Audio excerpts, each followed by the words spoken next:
Slowly, I looked down, and there he was, a man lying under my bed, staring straight at me, smiling. You think you are safe at home?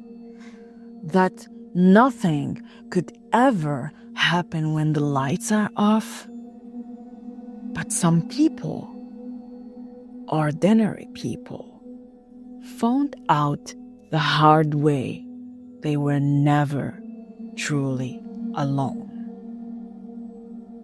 Tonight, I'm sharing real stories from Reddit.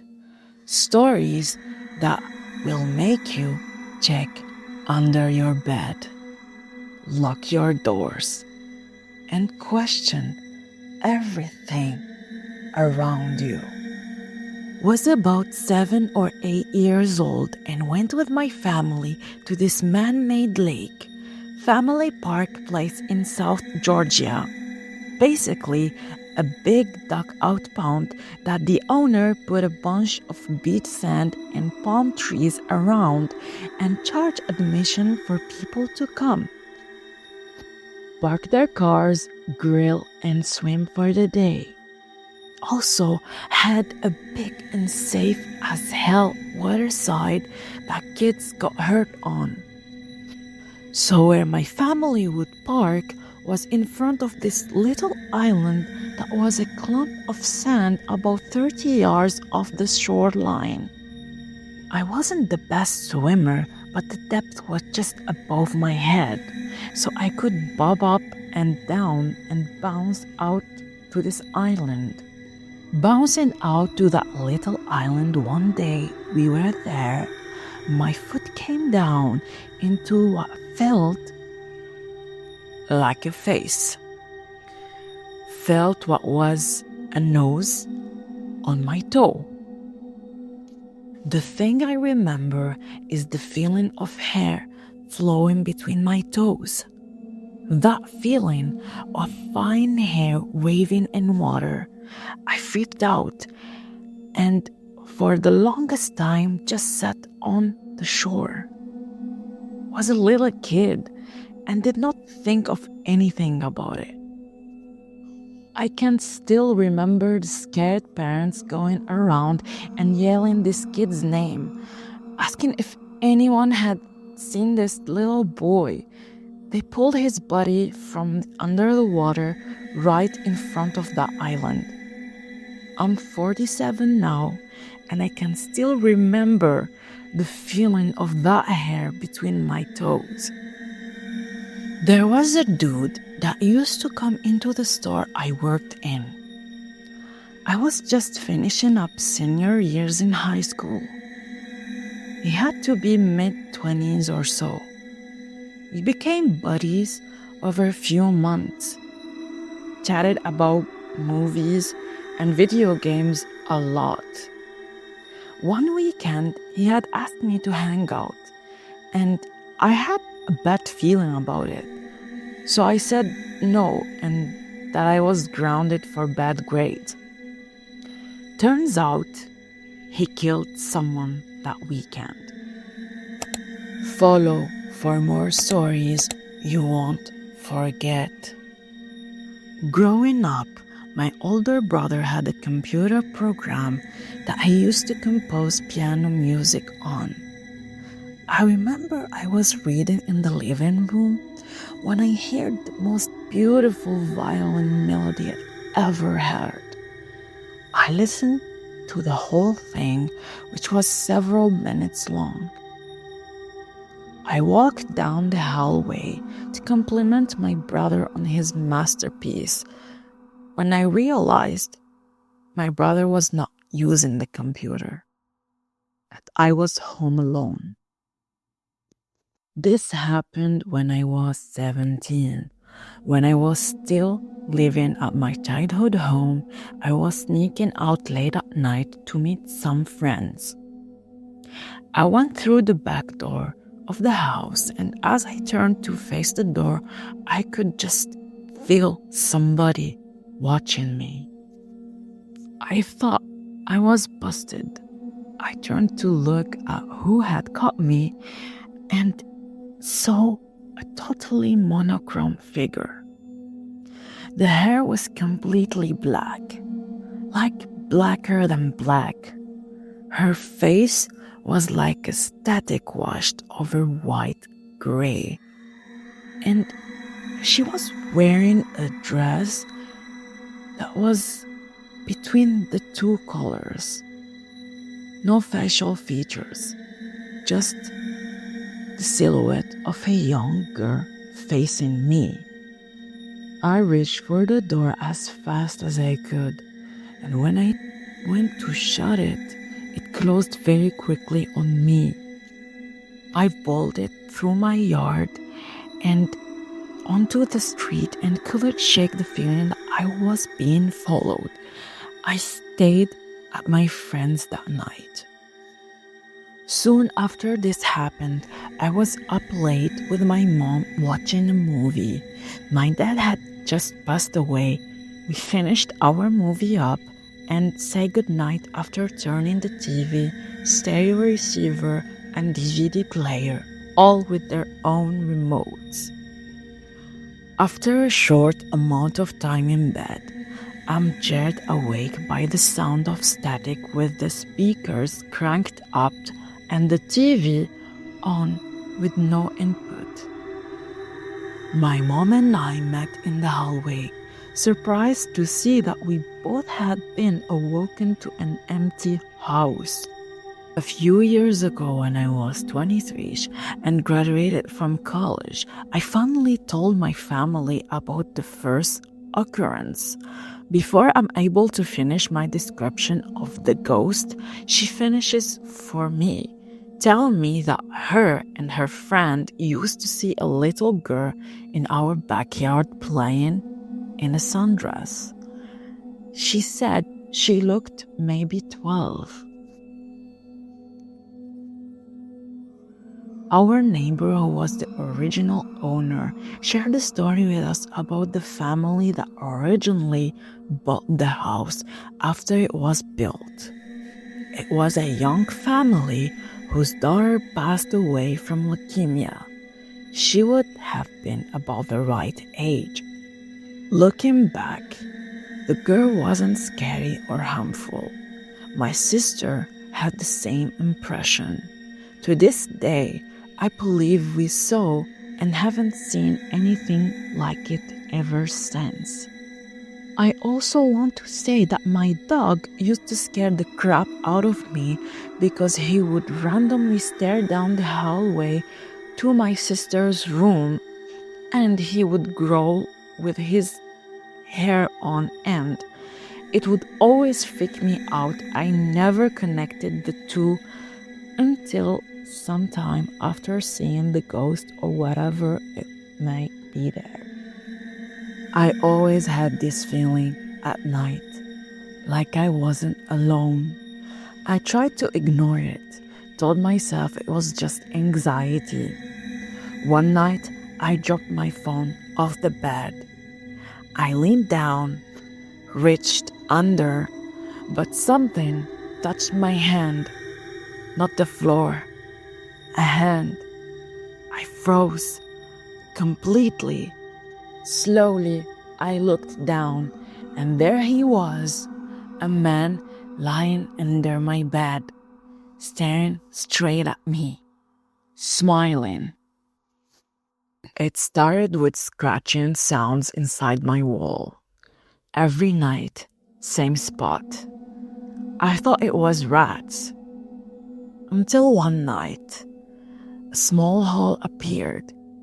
I got closer to look, and suddenly, an eye looked back at me. I jumped back so fast I hit the floor. Police later found out my neighbor had been cutting into my wall, just to watch me. I was driving home late at night, empty roads, no cars. Expect one behind me. They kept flashing their lights over and over. I got scared and speed up. They followed. I finally pulled into a gas station. The driver jumped out and ran towards me, yelling, "Get out of the car." I thought he was crazy until he said, "There's someone in your back seat." I got pulled over late at night, but something felt wrong. The car wasn't marked. The man didn't show a badge. He told me to step out. I locked my doors instead and called the police. Turns out, he wasn't an officer at all, just someone pretending, waiting for the right person to stop. This happened when I was still living with my parents. One night, we heard someone knocking on the front door. My dad checked, but no one was there. It happened again, louder. Then we realized something that still freaks me out. The sound wasn't coming from the door. It was coming from inside the walls. We never found out what was it, but it kept happening for weeks. Me and few friends went camping in a pretty remote area. No signal, nothing around for miles. In the middle of the night, we heard footsteps outside the tent. At first, we thought it was an animal, but it sounded wrong. Too slow, too deliberate. Then we heard a voice. It whispered, "I know you are in there." And then it said my name. I still don't understand how. I got into my apartment elevator late one night and pressed my floor. It started going up like normal, then it just passed my floor. I figured maybe someone called it from above, but it kept going. It finally stepped at a level I had never seen before. The doors opened and it was completely dark. No lights, nothing. I swear I saw something move out there before the doors closed. I found a job online that seemed too good to be true. Easy work, good pay, no experience needed. When I showed up, it wasn't an office, just a house. A guy opened the door and told me to come inside. I don't know why, but something felt seriously wrong.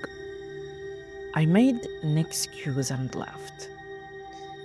Later, I found posts online warning about that exact address. I woke up in the middle of the night and saw my dog staring at me. He was growling, which he never does.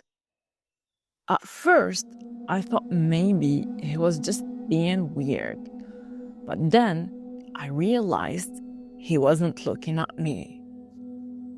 He was looking past me, at something behind me. I didn't turn around. I was babysitting this kid, and he told me not to open the closet in his room. I thought he was just trying to scare me or something. So yeah, I opened it. It was completely empty. Later that night, he looked at me and said, "Why did you let him out?"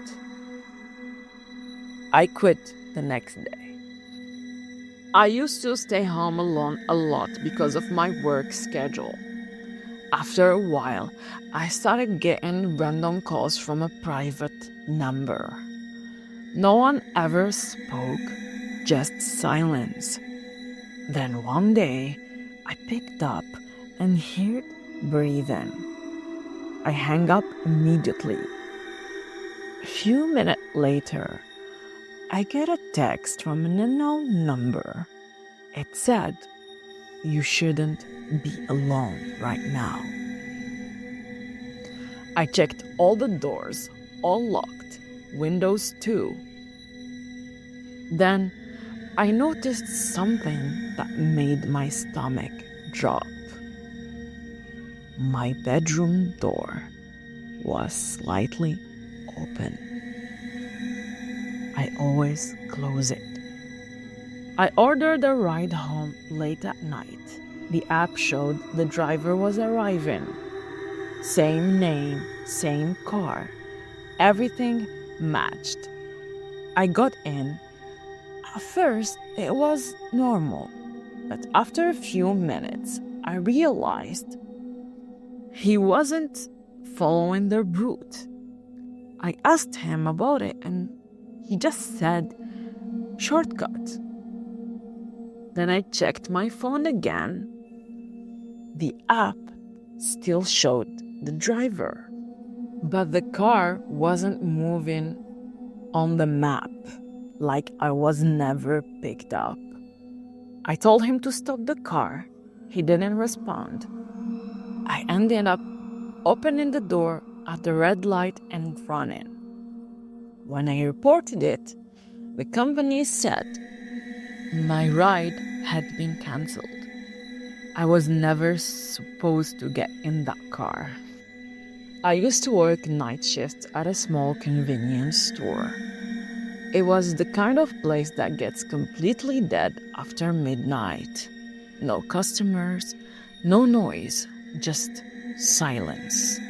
One night, around 2 a.m., I was behind the counter scrolling on my phone when I heard the door open.